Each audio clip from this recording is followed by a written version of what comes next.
What up, sports fans? Rideshare Commando here, and we're gonna hit part 2. Okay. So, I told you I would talk about the call center and tell you what I felt about that. And then give a solution. Because any issue or complaint without a solution is just a complaint. It's just somebody whining about something. Okay, I've got a solution. So here's what happened.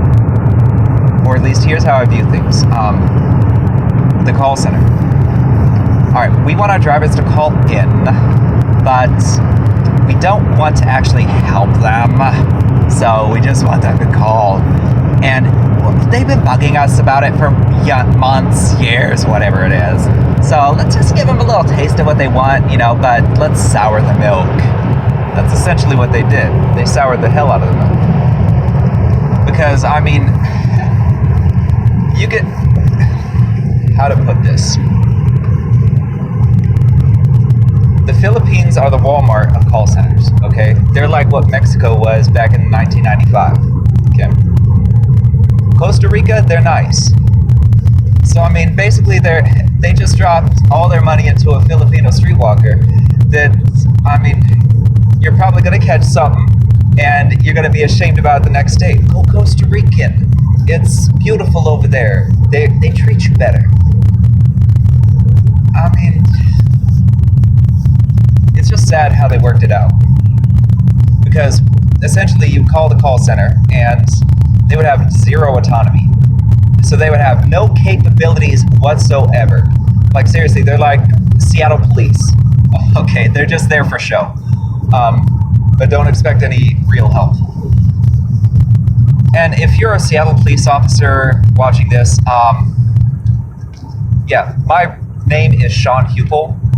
Maybe you should look up what I filed when somebody, threatened me in my car holding a bottle less than 6 inches from my head. If you don't like it, that's perfectly fine. Look it up and do something about it, and maybe do some research. I don't know, do some police work. But in the meantime, I just want to say you guys look fantastic when you're directing traffic. You got the little vest on, you got the little the rave lights that you're like, ooh, ooh. And seriously, your poker face is amazing. I would not want to play you guys in a game of poker. I would love to take you to a court of law because that would be easy. But a game of poker, whew, you guys got that poker face 24/7. You can't tell, I'm not a huge fan of Washington police. My father was a police officer. My mother was a paper pusher. They met each other in the police office in Tucson. And my grandfather was a sheriff in Tucson, Arizona. Plus, my cousins and my uncle, they were all military, so I don't have anything against law enforcement.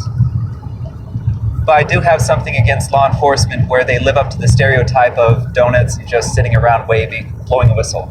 I'm not kidding. They will sit there and they will blow whistles and they will carry those little lighted torch things. It's ridiculous. Seattle police are walking stereotypes. And if you don't like it, by all means, change it. I invite you to. Prove me wrong. For the love of God, prove me wrong. For all that is holy. Lord, baby Jesus, I apologize. Give them the strength to prove me wrong. So, anyway, moving back on to the call center thing. So they basically offered almost zero training for the call center people, and they went the cheapest route possible. We're talking McDonald's, Walmart of call centers. So they got the Filipino call center going on there. And by the way, those people over there also have a unique sense of humor. I think there was a South Park episode where the guys were at Comcast or something like that. And it was, oh, so you can't get internet? Oh no, that's horrible. Yeah, I'm sorry to hear that. That's kind of how two of the people were at that Filipino call center. I truly have a dislike for those types of call centers because they are cheap and they're used by multiple companies, and in general, the people operating those do not have much autonomy. if they do have autonomy, I mean, I can do a call while I'm on this channel live streaming, and you can listen to how I can say the same thing 4 different ways, and it's only on the 5th try that they actually understand what I'm saying, even though everybody else in every other country would. And I think that's intentional. I think that they contracted this call center to discourage Uber drivers from making them pay more money for call centers. I truly believe that. But yeah, the solution to this, first, don't. Second is, if you're going to be doing a call center, you need to give them at least some level or measure of autonomy, meaning they need to have the same capabilities as somebody that we email. And don't get me wrong.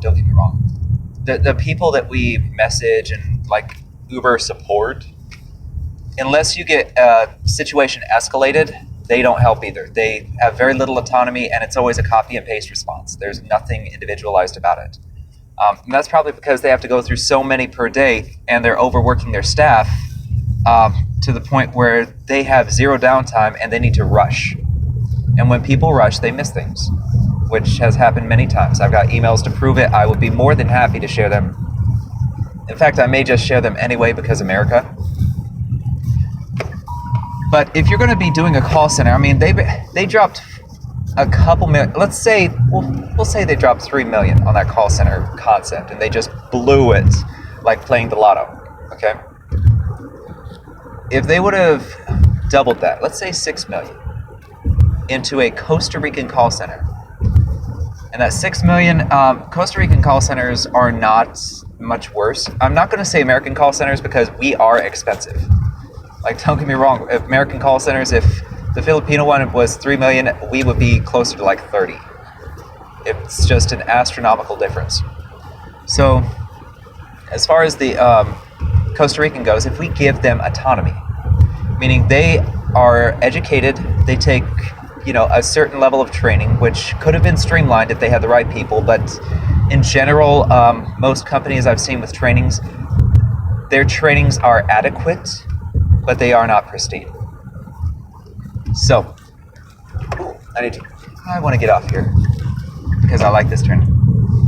Anyway, if they put in the proper training and they did qualitative research instead of quantitative, meaning they're looking at what was said versus how many people said it, if that makes sense. Like how many people called in versus what was said.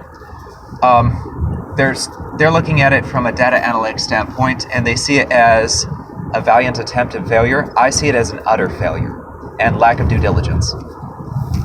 Because when you employ a call center, even if it's on a trial period, they need to have certain training and they need to have certain capabilities. This was just an email forwarding service. I mean, hell, they could have hired Cortana for that, probably cheaper. So the solution is, if you're going to be investing into a call center, which I do recommend, at some point they're going to need it, or they're going to replace us, and they're not going to replace us quick enough. Then you just need to give the call center people capabilities. And for Uber's stance, I mean, they're not profitable yet, and their IPO is looking horrible right now. So, I mean, they haven't made enough improvements, I think, to really get investors behind them. And I wouldn't get behind them either. If I had a few grand to throw around, I would not put it into Uber stock. I wouldn't put it into Lyft stock. I mean, that's just, these companies, they need to fix a lot of things, and they have the wrong people trying to fix them. So anyway, do the trainings and keep the Filipino call center. As much as I hate those call centers with everything in me, we're talking from the core of my being. Hundreds of calls between Amazon, eBay, Sprint, and whatever other one used them. Whew, I am hitting a dark patch.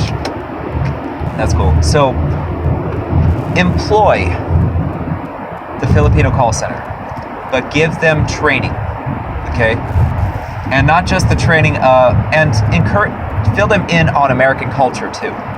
Because American culture, if we ask for a supervisor, we get a supervisor, okay? They say, hey, can I help this out?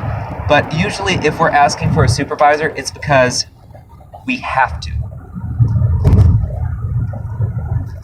So you just have to give them autonomy and training. Once they have the capabilities to do something besides just forwarding a message in email format, then you have a call center that might actually be applicable.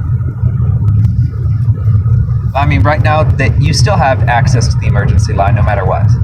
Or they'll call you back right away if there's an actual emergency. But to have a call center there for certain issues and for clarifications and all of that good stuff, to have a call center, and by the way, if the call center was not for clarifications or for ride issues, then you need to let us know, because consumer, or in this case driver education, is paramount. And we've already seen how bad they are at passenger education. Like, they're bad. And this could be very easily fixed. I mean, I can step into a role with Uber and fix a lot of their issues and start correcting a lot of things very quickly. But then again, that's my background. And a lot of these people in there, they're IT people. They don't have the psychology background, image development, and so on and so forth. So that's my solution. And as always, short buses and helmets. Feel free to subscribe, and I'm going to be posting some tips over the next few days. I'm really going to help you out. So follow the channel and follow the tips. I'm going to give you stuff other people aren't. Ciao.